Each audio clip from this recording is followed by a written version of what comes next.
Price lord. ದೇವರ ಅತಿ ಪರಿಶುದ್ಧ ನಾಮಕ್ಕೆ ಸ್ತೋತ್ರವಾಗಲಿ. ಮತ್ತೊಂದು ದಿನವನ್ನು ಕಾಣುವಂತೆ ದೇವರು ನಮಗೆ ಕೃಪೆ ಮಾಡಿದ್ದಕ್ಕಾಗಿ ಸ್ತೋತ್ರ.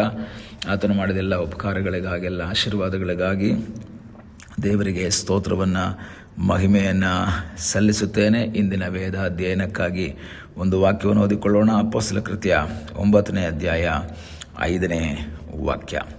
ಅವನು, ಕರ್ತನೇ ನೀನಾರು ಎಂದು ಕೇಳಿದ್ದಕ್ಕೆ ಕರ್ತನು, ನೀನು ಹಿಂಸೆಪಡಿಸುವ ಯೇಸುವೇ ನಾನು. ಸಭೆ ಪ್ರಾರಂಭವಾದ ನಂತರ ಸಭೆಯ ಬೆಳವಣಿಗೆಯನ್ನು ನಾವು ನೋಡ್ತೇವೆ. ಬಹಳ ಅದ್ಭುತಕರವಾದಂತಹ ಬೆಳವಣಿಗೆ ಆಗುತ್ತೆ. ಮೊದಲ ಪ್ರಸಂಗದಲ್ಲಿಯೇ 3,000 ಜನರ ದೀಕ್ಷಾಸನ ಮಾಡಿಸ್ಕೊಳ್ತಾರೆ. ನಂತರ ಗಂಡಸರಿ 5,000 ಆಗುತ್ತೆ. ನಂತರ ಅದು ಮಲ್ಟಿಪ್ಲೈ ಆಗ್ತಾ ಹೋಗುತ್ತೆ. ಕಂಟ್ರೋಲ್ ಮಾಡೋಕ್ಕಾಗದಂತಹ ರೀತಿಯಲ್ಲಿ ಸಭೆ ಬೆಳೀತಾ ಇದೆ. ಆ ಸಮಯದಲ್ಲಿ ಮಹಾಯಾಜಕರು, ಯಹೂದ್ಯರು ಈ ಸಭೆಗೆ ವಿರುದ್ಧವಾಗಿ ಸಮಸ್ಯೆಗಳನ್ನು ಮಾಡ್ತಾರೆ. ಹೇಗಾದರೂ ಮಾಡಿ ಈ ಬೆಳವಣಿಗೆಯನ್ನು ತಡಿಬೇಕು, ಇದನ್ನು ಇಲ್ಲದಂತೆ ಮಾಡಬೇಕು ಎಂಬ ಒಂದು ಪ್ರಯತ್ನವನ್ನು ಅವರು ಮಾಡುವುದಕ್ಕಾಗಿ ತೀರ್ಮಾನಿಸ್ತಾರೆ. ಆ ರೀತಿಯ ಪ್ರಯತ್ನವನ್ನು ಮಾಡುತ್ತಾ ಅವರು ಮುಂದೆ ಸಾಗುವಾಗ ನಾವು ನೋಡ್ತೇವೆ, ಅದರಲ್ಲಿ ಮುಖ್ಯ ಸ್ಥಾನವನ್ನು ವಹಿಸಿದವನು ಸೌಲನಾಗಿದ್ದನು. ಅವನು ಸಭೆಯನ್ನು ಹಿಂಸಿಸುತ್ತಾ, ಎಲ್ಲರನ್ನ ಹಿಡಿದು ಬೇಡಿಗಳನ್ನು ಹಾಕಿ ಸೆರೆಮನೆಗೆ ಹಾಕಿಸುತ್ತಾ ಸಂತೋಷ ಪಡ್ತಾ ಇದ್ದಂತಹ ಒಂದು ಸಮಯ.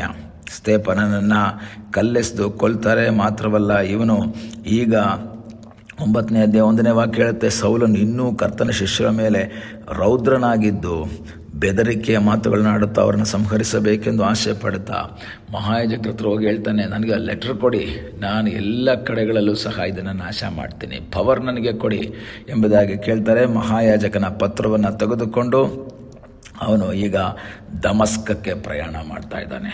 ಯೆರೂಸಲೇಮಿನಲ್ಲಿ ಸಮಸ್ಯೆ ಆಗಿದೆ, ಈಗ ದಮಸ್ಕಕ್ಕೆ ಪ್ರಯಾಣ ಮಾಡ್ತಾ ಇದ್ದಾನೆ. ಆದರೆ ದೇವಜನರು ನನ್ನ ಅಭಿಪ್ರಾಯದಲ್ಲಿ ಸೌಲನ ಈ ಹಿಂಸೆಗೆ ಭಯಪಟ್ಟಿದ್ದರೂ ಸಹ ಮರುಭಾಗದಲ್ಲಿ ದೇವರ ಬಳಿಯಲ್ಲಿ ಪ್ರಾರ್ಥನೆ ಮಾಡ್ತಾ ಇದ್ದಾರೆ, ದೇವರೇ ಇದಕ್ಕೊಂದು ಪರಿಹಾರವನ್ನು ನೀನು ಕೊಡು, ಇದಕ್ಕೊಂದು ಬಿಡುಗಡೆಯನ್ನು ನೀನು ಕೊಡು ಎಂಬುದಾಗಿ ದೇವರ ಸನ್ನಿಧಾನದಲ್ಲಿ ಪ್ರಾರ್ಥನೆ ಮಾಡುವಂಥ ಒಂದು ಗುಂಪು. ಆದರೆ ಆ ಮಾರ್ಗದಲ್ಲಿ ನಮಗೆ ಗೊತ್ತು, ಅವನ ಪ್ರಯಾಣದಲ್ಲಿಯೇ ಪಕ್ಕನೆ ಒಂದು ಆಕಾಶದಿಂದ ಒಂದು ಬೆಳಕು ಬಂದು ಸುತ್ತಲೂ ಮಿಂಚಿತ್ತು. ಅವನು ಒಂದು ಶಬ್ದವನ್ನು ಕೇಳ್ತಾ ಇದ್ದಾನೆ, ಸೌಲನೇ ಸೌಲನೇ, ಯಾಕೆ ನನ್ನನ್ನು ಹಿಂಸೆಪಡಿಸ್ತಿ? ಸೌಲನು ಹಿಂಸೆಪಡಿಸ್ತಾ ಇರೋದು ಜನರನ್ನು, ವಿಶ್ವಾಸಿಗಳನ್ನು. ಆದರೆ ನನ್ನನ್ನು ಯಾಕೆ ಹಿಂಸೆಪಡಿಸ್ತಿ ಎಂದು ಹೇಳುವಂತಹ ವಾಣಿಯನ್ನು ಕೇಳಿದಾಗ ಅವನು ಕೇಳ್ತಾನೆ, ಕರ್ತನೇ ನೀನು ಯಾರು ನನ್ನ ಹತ್ರ ಮಾತಾಡ್ತಾ ಇದೆಯಾ? ಇದುವರೆಗೂ ನಾನು ಇಂಥ ಒಂದು ಶಬ್ದ ಕೇಳಿಲ್ಲ. ಮಹಾಯಾಜಕರ ಮಾತನ್ನು ಕೇಳಿದ್ದೀನಿ, ಯಹೂದ್ಯರ ಮಾತುಗಳು ಶಬ್ದಗಳನ್ನ ಕೇಳಿದ್ದೀನಿ, ಈ ರೀತಿ ಒಂದು ಆಕಾಶವಾಣಿ ಕೇಳಲಿಲ್ಲ. ನೀನು ಯಾರು ಅಂತ ಹೇಳಿದಾಗ ಕರ್ತನ ಹೇಳ್ತಾ ಇದ್ದಾನೆ, ನೀನು ಹಿಂಸೆ ಪಡಿಸುವ ಯೇಸುವೆ ನಾನು. ಹಾಗಾದರೆ ಸೌಲ ಯೇಸುವನ್ನು ಹಿಂಸೆ ಪಡಿಸಿದ್ನ? ಇಲ್ಲ, ಯೇಸುವನ್ನು ನೋಡೇ ಇಲ್ಲ. ಅವನು ಯೇಸುವನ್ನು ನೋಡೇ ಇಲ್ಲ. ಈಗ ಯೇಸು ಹೇಳ್ತಾ ಇದ್ದಾರೆ, ನೀನು ಹಿಂಸೆ ಪಡಿಸ್ತಾ ಇದೆಯಲ್ಲ, ಆ ಯೇಸುನೇ ನಾನು. ಒಂದು ವೇಳೆ ಇವನು ಕೇಳ್ಬೋದಾಗಿತ್ತು, ಸ್ವಾಮಿ ನಾನು ನಿನ್ನ ಹಿಂಸೆ ಮಾಡೇ ಇಲ್ವೇ? ನಾನು ನಿನಗೆ ಹಿಂಸೆ ಮಾಡಿಲ್ಲ, ನಾನು ನಿನಗೆ ತೊಂದರೆನೇ ಕೊಟ್ಟಿಲ್ಲ, ನಿಮ್ಮ ಭೇಟಿನೇ ಆಗಿಲ್ಲ, ನಾನು ನಿಮ್ಮನ್ನು ಯಾವುದೇ ರೀತಿಯಲ್ಲೂ ಮಾತಾಡೋಕ್ಕೆ ಇಷ್ಟಪಟ್ಟಿಲ್ಲ, ನಿಮ್ಮನ್ನು ನೋಡಿಲ್ಲ, ನಿಮ್ಗೆ ಹಿಂಸೆ ಕೊಟ್ಟಿಲ್ಲ, ನಿಮಗೆ ತೊಂದರೆ ಕೊಟ್ಟಿಲ್ಲ. ಆದರೆ ಯೇಸು ಹೇಳ್ತಾ ಇದ್ದಾರೆ, ನೀನು ಯಾರನ್ನ ಹಿಂಸೆ ಪಡಿಸ್ತಾ ಇದೆಯಲ್ಲ, ಆ ಯೇಸುನೇ ನಾನು. ಅದರ ಅರ್ಥ ಏನು? ಯೇಸುವನ್ನು ನಂಬಿದಂತಹ ವ್ಯಕ್ತಿಗಳಿಗೆ ಹಿಂಸೆ ಕೊಟ್ಟಾಗ ಯೇಸು ಅದನ್ನು ತನಗೆ ಹಿಂಸೆ ಕೊಟ್ಟ ಹಾಗೆ ತಗೊಂಡ್ರು. ದೇವರ ವಾಕ್ಯ ಹೇಳ್ತಾನೆ, ನಿನ್ನನ್ನು ಮುಟ್ಟುವವನು ನನ್ನ ಕಣ್ಣಿನ ಗುಡ್ಡೆಯನ್ನೇ ತಾಕ್ತಾನೆ. ಪ್ರಿಯ ದೇವರ ಮಗುವೆ, ನಿನ್ನ ಜೀವಿತದಲ್ಲಿ ಕುಟುಂಬದಿಂದಾಗಲಿ, ಸಮೂಹದಿಂದಾಗಲಿ, ಇತರ ವ್ಯಕ್ತಿಗಳಿಂದ, ಸ್ನೇಹಿತರಿಂದ ನಿನಗೆ ವೇದನೆ ಉಂಟಾಗ್ತಾ ಇದ್ದರೆ ನೀನು ನಿರಾಶೆ ಪಡಬೇಡ. ಕ್ರಿಸ್ತನ ನಿಮಿತ್ತ, ನಾವಾಗಿ ಮಾಡಿಕೊಂಡಂಥ ಸಮಸ್ಯೆ ಅಲ್ಲ, ಕ್ರಿಸ್ತನ ನಿಮಿತ್ತ ಏನಾದರೂ ಹಿಂಸೆ ಅನುಭವಿಸ್ತಾ ಇದ್ದರೆ, ನೀನು ನಿಂದೆ ಅನುಭವಿಸ್ತಾ ಇದ್ದರೆ, ನೀನು ವೇದನೆ ಅನುಭವಿಸ್ತಾ ಇದ್ದರೆ, ನೀನು ದುಃಖವನ್ನು ಅನುಭವಿಸ್ತಾ ಇದ್ದರೆ, ಕಷ್ಟಗಳನ್ನ ಅನುಭವಿಸ್ತಾ ಇದ್ದರೆ, ಒಂದು ವಿಷಯ ಅರ್ಥ ಮಾಡ್ಕೋ, ಅದು ನೀನೆಲ್ಲ ಅನುಭವಿಸ್ತಾ ಇರೋದು, ನೀನು ನಂಬಿರುವಂತಹ ಯೇಸು. ಅದಕ್ಕೆ ಪ್ರತಿಕ್ರಿಯೆಯನ್ನು ಮಾಡುವುದಕ್ಕೆ, ಅದಕ್ಕೊಂದು ಪರಿಹಾರವನ್ನು ಕೊಡುವುದಕ್ಕೆ ಆತನು ಶಕ್ತನಾಗಿದ್ದಾನೆ ಎಂಬುದನ್ನು ಮರಿಬಾರ್ದು. ಈಗಲ ಸಮಯದಲ್ಲಿ ಕರ್ತನಿಗೆ ಹೇಳೋಣ, ಸ್ವಾಮಿ ನನ್ನ ಜೀವಿತದ ಇಂಥ ಸಮಸ್ಯೆಗಳು ನನಗೆ ಮಾತ್ರ ಅಲ್ಲ ಸ್ವಾಮಿ, ಅದು ನೀನು ಸಹ ನೋಡ್ತಾ ಇದ್ದೀಯಾ, ನಿನಗೂ ಗೊತ್ತಿದೆ. ಕರ್ತನಲ್ಲಿ ಆಶ್ರಯಿಸಿ ಕರ್ತನ ಚಿತ್ತವನ್ನು ಅನುಸರಿಸಿ ಮುಂದೆ ಸಾಗುವಾಗ ನಮಗಾಗಿ ಅದ್ಭುತವನ್ನು ಮಾಡುವ ಒಬ್ಬ ದೇವರಿದ್ದಾನೆ. ಸೌಲ ತಿಳ್ಕೊಂಡ, ನಾನು ಯೇಸುವಿನ ಹಿಂಸೆ ಮಾಡ್ತಾ ಇಲ್ಲ, ನಾನು ಜನರನ್ನ ಹಿಡಿತಾ ಇದ್ದೀನಿ, ಅವರನ್ನು ಹೇಳೋರು ಕೇಳೋರು ಯಾರೂ ಇಲ್ಲ ಅಂತ ತಿಳ್ಕೊಂಬಿಟ್ಟಿದ್ದ.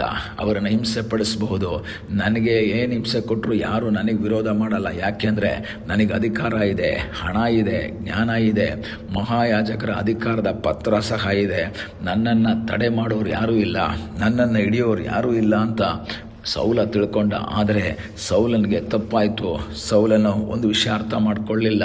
ಈ ಜನರು ಇವರು ಬಡವರಾಗಿರಬಹುದು, ಬೆಸ್ತರಾಗಿರ್ಬೋದು, ಅಥವಾ ಇತರ ಬಡವರಾದ ಜನ ಆಗಿರಬಹುದು, ಹೇಳೋರಿಲ್ಲ ಕೇಳೋರಿಲ್ಲ ಅಂತ ತಿಳ್ಕೊಂಡ. ಆದರೆ ಅವರನ್ನು ಕೇಳುವಂತಹ ಒಬ್ಬ ಗುರು ಇದ್ದರು. ಈಗಲ ಸಮಯದಲ್ಲಿ ನಿನಗೋಸ್ಕರ ಕಾರ್ಯ ಮಾಡುವ, ನಿನಗೋಸ್ಕರ ಹೋರಾಡುವ, ನಿನಗೆ ಜಯವನ್ನು ಕೊಡುವುದಕ್ಕಾಗಿ ಒಬ್ಬ ಯೇಸು ನಿನಗಾಗಿದ್ದಾನೆ. ಆ ಯೇಸುವಿನಲ್ಲಿ ಆಶ್ರಯಿಸು. ಆ ಕರ್ತನು ನಿನಗಾಗಿ ಯುದ್ಧ ಮಾಡ್ತಾನೆ, ನಿನ್ನ ಜೀವಿತದಲ್ಲಿ ಅದ್ಭುತವನ್ನು ಮಾಡ್ತಾನೆ. ಕಣ್ಣುಗಳನ್ನ ಮುಚ್ಚೋಣ, ಪ್ರಾರ್ಥನೆ ಮಾಡೋಣ. ನಮ್ಮನ್ನು ಬಹಳವಾಗಿ ಪ್ರೀತಿ ಮಾಡುವ ಪರಲೋಕದ ತಂದೆಯಾದ ದೇವರೇ, ಈ ಸಮಯಕ್ಕಾಗಿ ಸ್ತೋತ್ರ. ಈ ಸಮಯದಲ್ಲಿ ಮತ್ತೊಂದು ಆವೃತ್ತಿ ನಿನ್ನ ಸನ್ನಿಧಾನದಲ್ಲಿ ನಾವು ಬಂದಿದ್ದೇವೆ ಅಪ್ಪ. ತಲೆಬಾಗಿರುವಂಥ ನಿನ್ನ ಮಕ್ಕಳನ್ನು ಆಶೀರ್ವಾದ ಮಾಡು. ನಿನ್ನ ಕೃಪೆ ಆಶೀರ್ವಾದ ಸಾನ್ನಿಧ್ಯ ಇರಲಿ ಅಪ್ಪ.